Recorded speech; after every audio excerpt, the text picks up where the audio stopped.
विद्यार्थियों, तो आज हम लोग विलयन से संबंधित 19वें 19th लेक्चर को देखेंगे। इसमें हम लोग स्थिर क्वाथी के संबंध में अध्ययन करेंगे। स्थिर क्वाथी क्या होता है, स्थिर क्वाथी, इसी के बारे में यहाँ पर आज हम लोगों को जानकारी लेनी है। स्थिर क्वाथी या स्थिर क्वाथी मिश्रण, एजियोट्रॉप्स।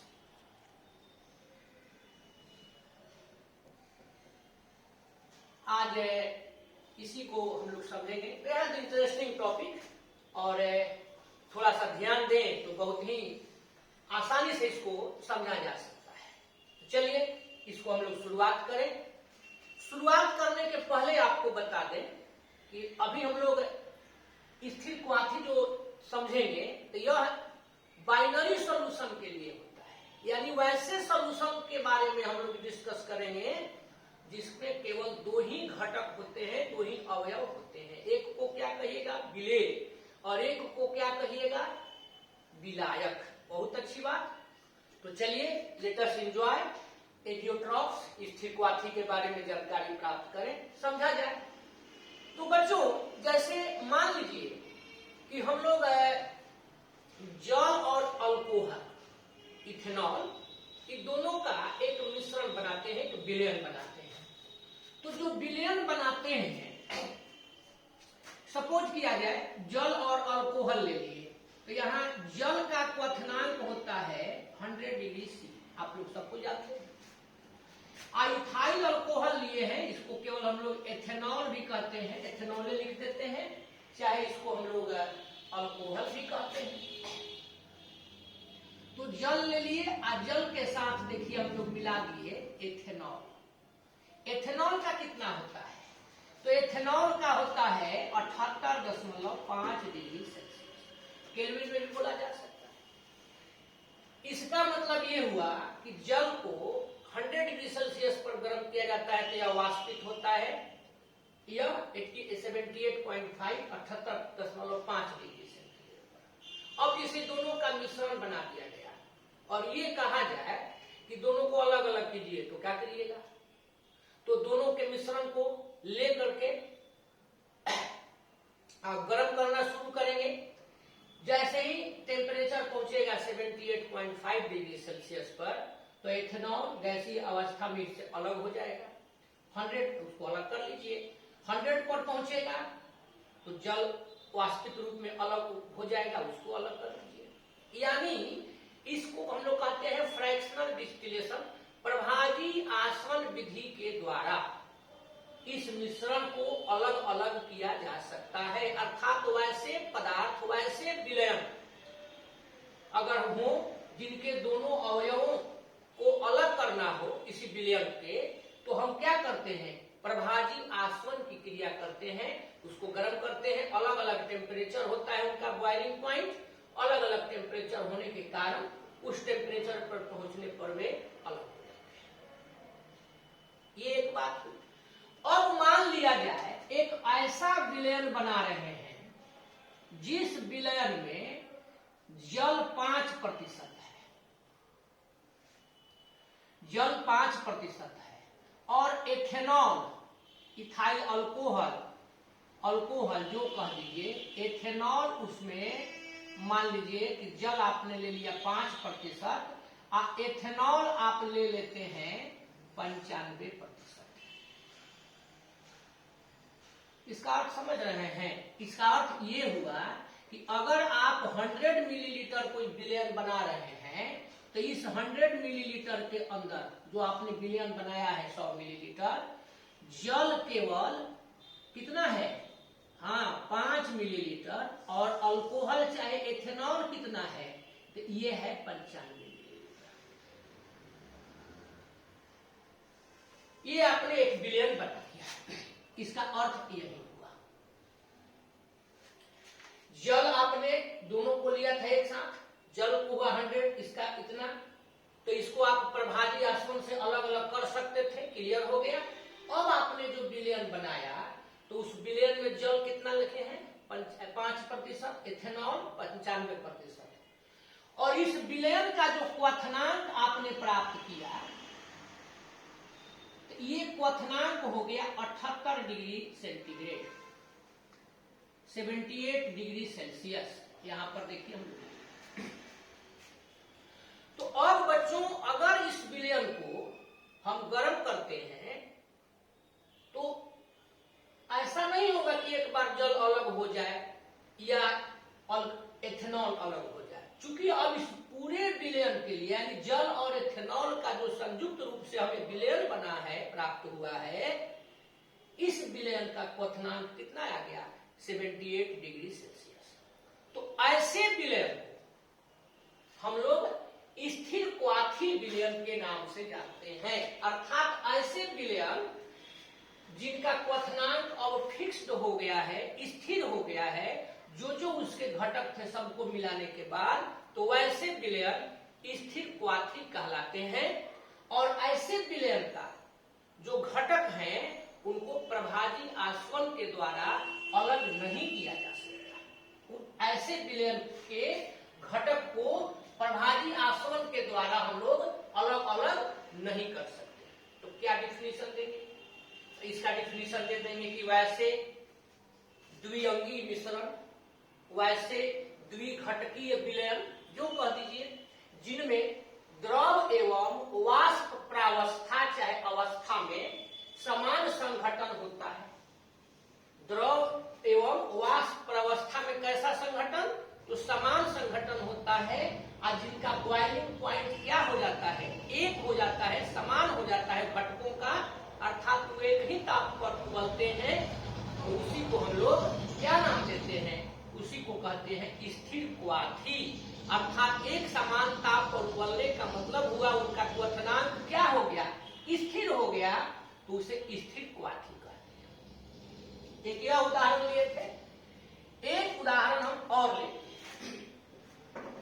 जैसे अब इस उदाहरण को हम लोग लिखे, मान लीजिए कि आपने जल ले लिया, एक विलयन बना दिए, यहां पर जल ले लिए।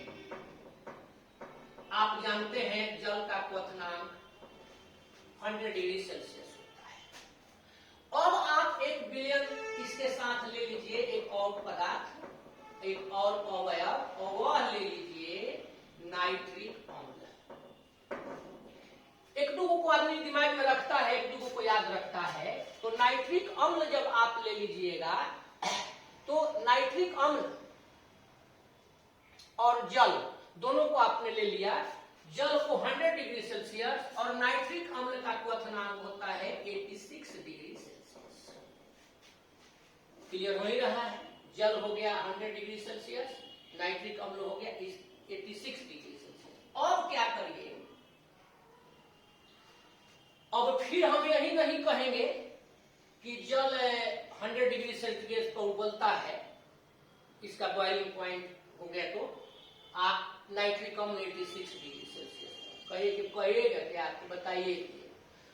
ठीक है भाई, जान लिए तो अच्छी बात है। अब आप क्या कर लीजिए कि इस विलयन में एक विलयन बनाइए, जिस विलयन में जल ले लीजिए 32%, जल कितना 32%, और नाइट्रिक अम्ल फार्मूला लिख देते हैं कितना, तो जब 32 हो गया तो ये कितना ले लीजिए 68%, 68%, यानी तब क्वथनांक निकाल दिया जाएगा।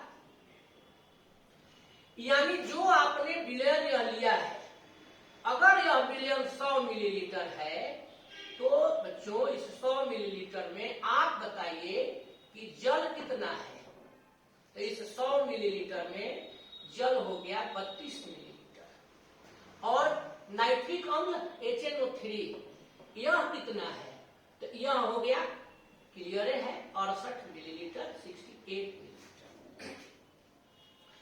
तो जब आप जल 32% और क्या ले लिए, जल के साथ नाइट्रिक अम्ल ले लिए 68 मिलीलीटर, 68% का मिश्रण बनाए, तो इस मिश्रण का जो क्वथनांक प्राप्त होता है, यह क्वथनांक प्राप्त होता है 120.5 डिग्री सेल्सियस। तो अब जरा ध्यान दीजिए, अब ये दोनों आपने मिलाया तो जो आपने इस द्विघटकीय मिश्रण को प्राप्त किया, यह द्विघटकीय मिश्रण जो आपने इसको अभी तैयार किया है, इसका क्वथनांक क्या हो गया? स्थिर हो गया। यानी अब गर्म करके आप इसको प्रभावी आचमन के द्वारा अलग अलग नहीं कर सकते।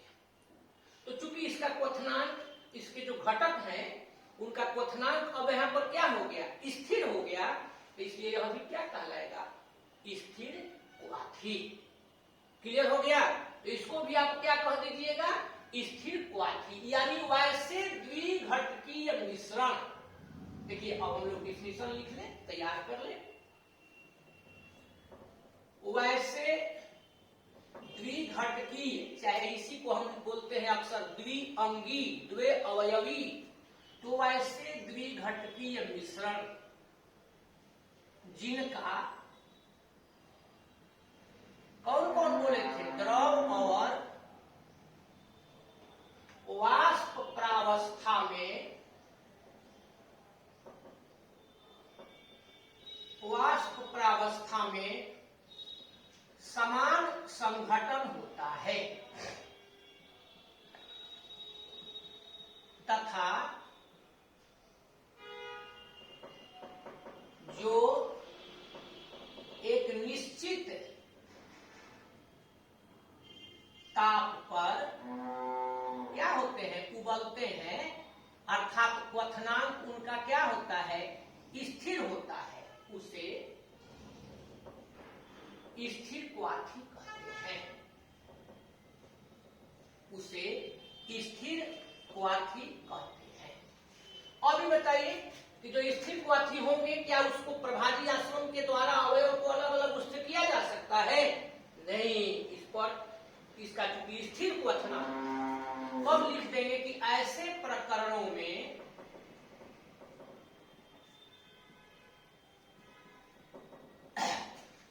घटकों को, अवयवों को, सदस्यों को, विलेय एवं विलायकों को, जो कह दीजिए प्रभावी आचमन के द्वारा,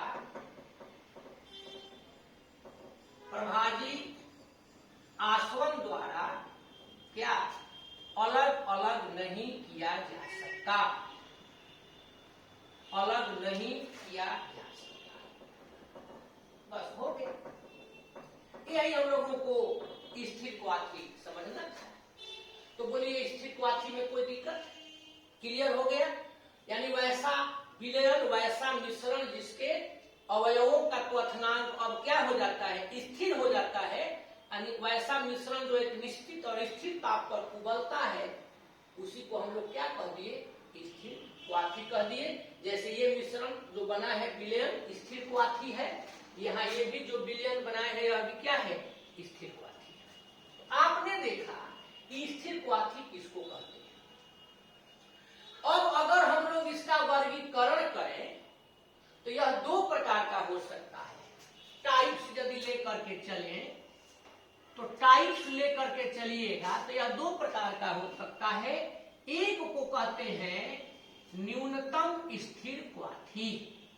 देखिए यहां पर हम देखिए, एक को कह दिया गया न्यूनतम स्थिर क्वाथी, अर्थात वैसे स्थिर क्वाथी जिनका, वैसे स्थिर क्वाथी जिनका क्वथनांक घटकों के क्वथनांक से न्यूनतम होता है, उसको न्यूनतम स्थिर क्वाथी कहते हैं।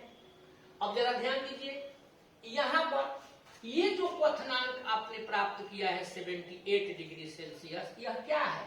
तो जो इसके ये दोनों अवयव हैं, उन अवयवों के क्वथनांक से यह क्या है?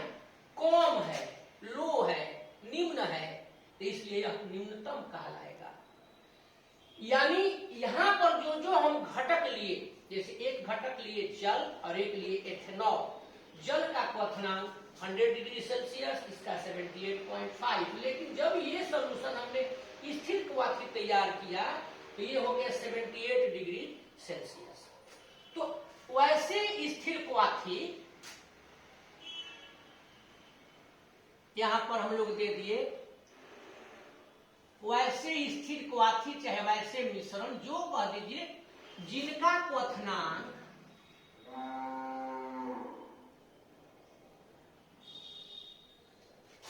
घटकों, अवयवों, संघटकों, जो कह दीजिए के क्वथनांक से, के क्वथनांक से क्या होता है, कम होता है, निम्न होता है,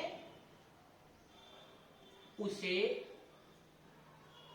स्थिर क्वाथी, न्यूनतम स्थिर क्वाथी कहते हैं। उसे हम लोग क्या कहते हैं भाई, तो न्यूनतम स्थिर क्वाथी कहते हैं। बस हो गया, एग्जाम्पल दे दी। अब इसमें थोड़ा सा हम लोग एक और चीज पहले लिख देते हैं तब समझा देंगे। वैसे विलयन पहले लिख देते हैं फिर समझा देते हैं। वैसे विलयन जो एक निश्चित संघटन पर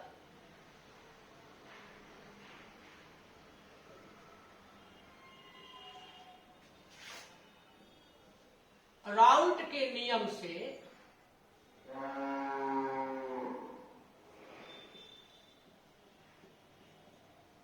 धनात्मक विचलन, ध्यान दीजिए, राउल्ट के नियम से क्या करते हैं, धनात्मक, राउल्ट के नियम से धनात्मक विचलन चाहे अत्यधिक धनात्मक विचलन कर देते हैं। अत्यधिक धनात्मक विचलन, धनात्मक विचलन लिख देते हैं, विचलन प्रदर्शित करते हैं, प्रदर्शित करते हैं, कॉमा दे देते हैं, न्यूनतम स्थिर क्वाथी बनाते हैं।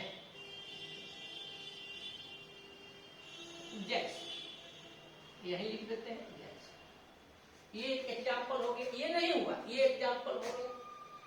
अब इसमें हमने एक चीज लिखना था इसलिए लिख दिया, लेकिन ये थोड़ा सा समझने लायक तो आ गया, ये धनात्मक विचलन कैसे करता है। तो अब इसको हम पहले समझा देते हैं तब अगला में चलेंगे। जरा ध्यान दीजिए,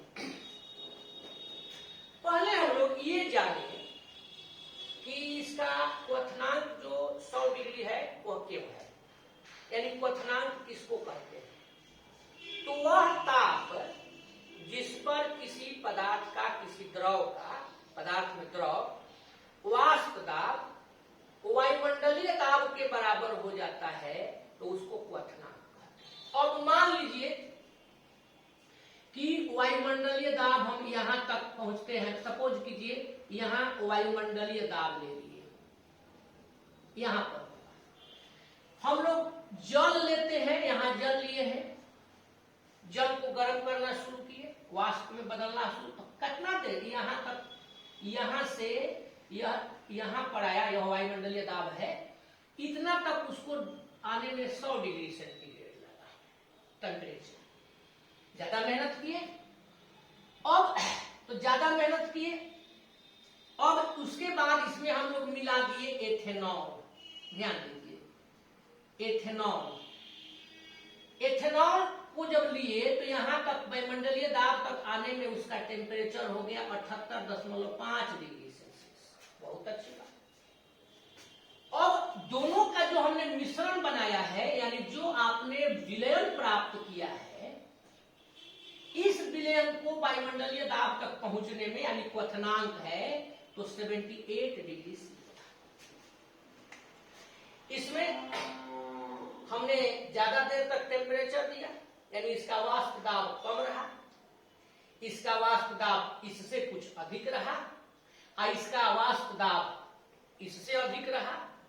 तो जब वाष्प दाब किसी विलयन, जब राउल्ट के नियम में बताए थे कि जब वाष्प दाब ज्यादा हो जाता है तो वह क्या करते हैं, धनात्मक विचलन प्रदर्शित करते हैं।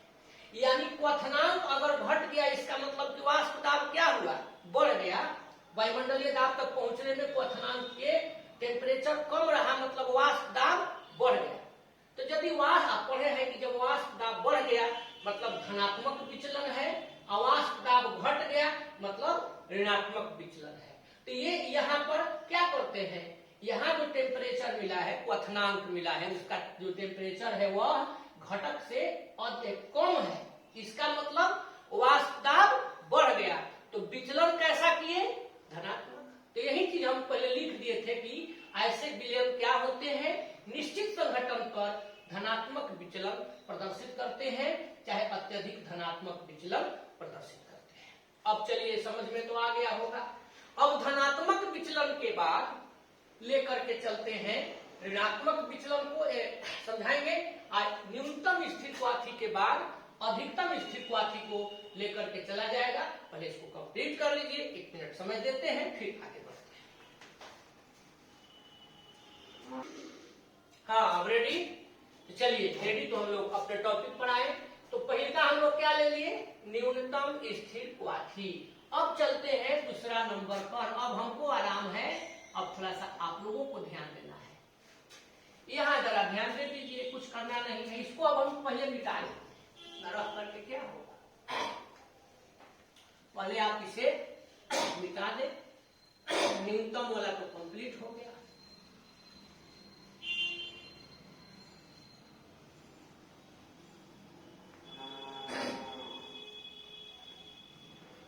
तो दूसरा नंबर पर, अच्छा यह है भी मिटा देते हैं।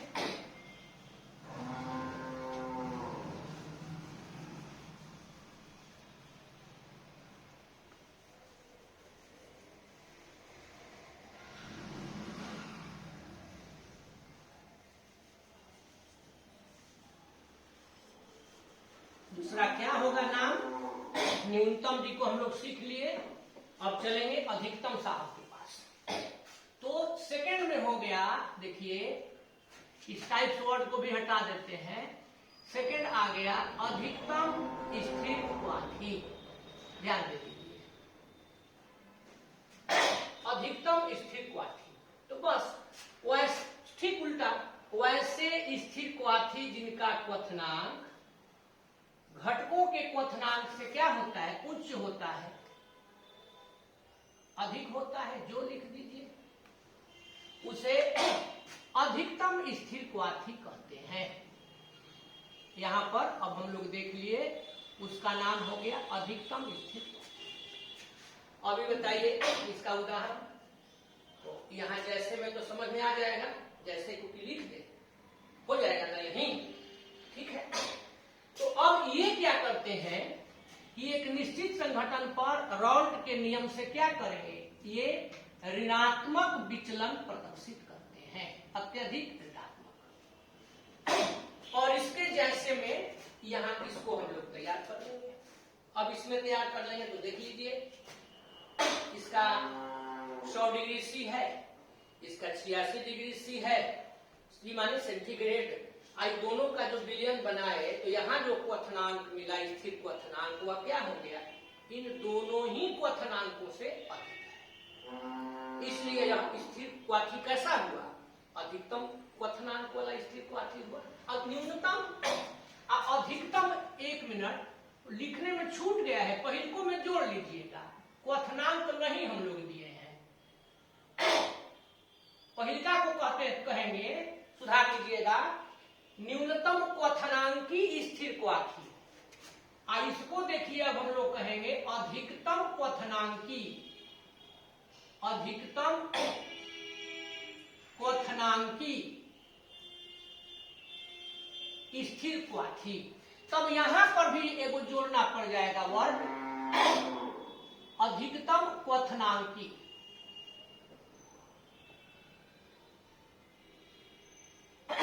स्थिर क्वाथी, यहां लिख देते हैं स्थिर क्वाथी। और उसमें भी जोड़ लीजिएगा, यहां पर भी न्यूनतम क्वथनांक के जगह पर ये आपका हो गया अधिकतम क्वथनांकी